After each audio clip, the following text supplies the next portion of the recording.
So ito na yung unit. Ito na yung unit. Okay naman. Sinalinis na rin pala nung dating nakaaho pa rito. So this is 30 square meter.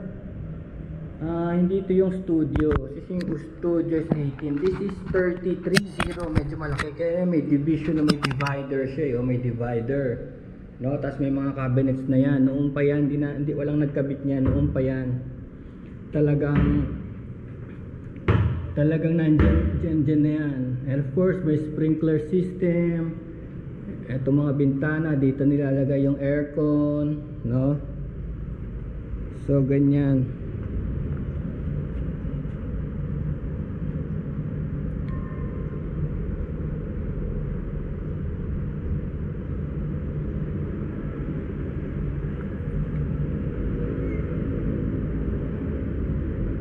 So itong katapat niya, this is Makati area. Ayan ang view mo, Makati. Hindi pala yung kabila, Makati pala.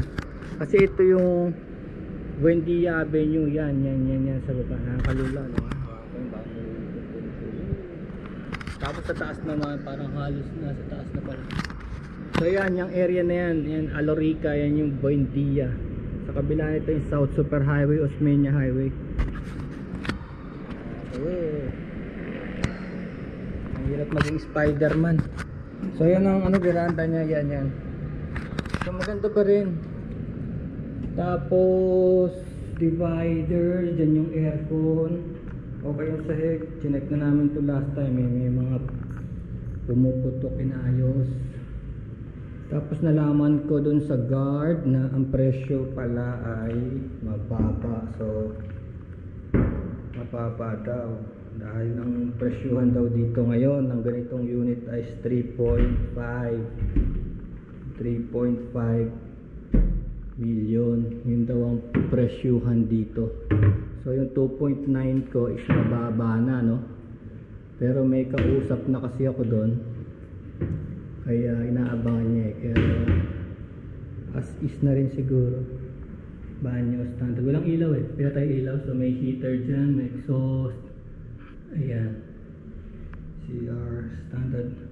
Kasi minuscule naman na pang malinis pa malinis yung mga taong tumira dito. So minuscule lang naman yung dapat atupagin dito dahil ayos pa siya. Ito mga lang yata ito yung box ng washing machine. So yan lang naman baka magamit pa yan. Of course medyo aging na rin to dahil ito ay 2017. So yan, so kontakin ko nga yung buyer na isa. 1731 Makati Executive Tower 3, Buendia Avenue, corner SS South Super Highway, Osmeña Highway. Napakagandang location. Napakagandang location nito. So bali ang usapan dito is location, no? Ayan ang Makati CBD.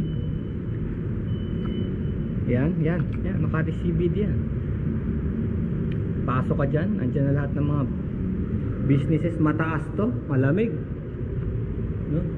Actually ngayon malamig, no? So kinuha ko yung susi, nasa akin yung susi dahil ako lang ang nag-deal nito. Technically pag special power of attorney ka, you are the owner. No? Ayan. Patay pala yung kuryente. Baka pwedeng buksan. Oo nga, no? Ayan, no?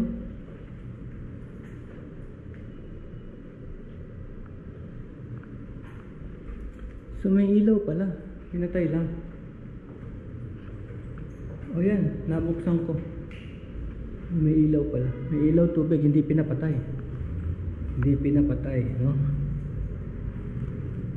Ayan, kung ano man ang mga problema dito, minor na minor lang. Wala naman ako nakikita, napakaliit. 30 square meter. Ayan siya. 30 square meter. Actually, may dala akong backpack kasi maglilinis ako Dala akong garbage bag, backpack. Pero hindi na. Ito yung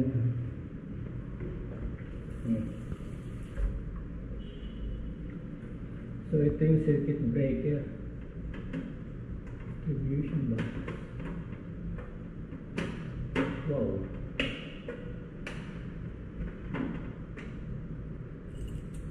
Nice.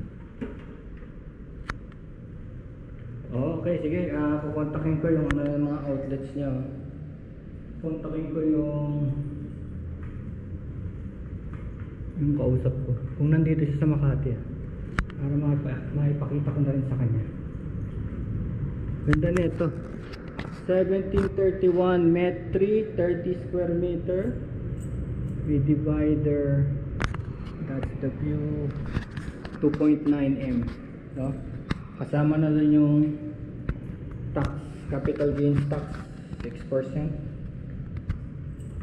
Yung documentary tax, tignan natin. Dapat kasi yung documentary tax sa buyer, pero tignan natin kung okay, cover na natin yun. Si 1.5% lang naman yun. Kung gusto nyo tumawad ng konti, pwede rin naman.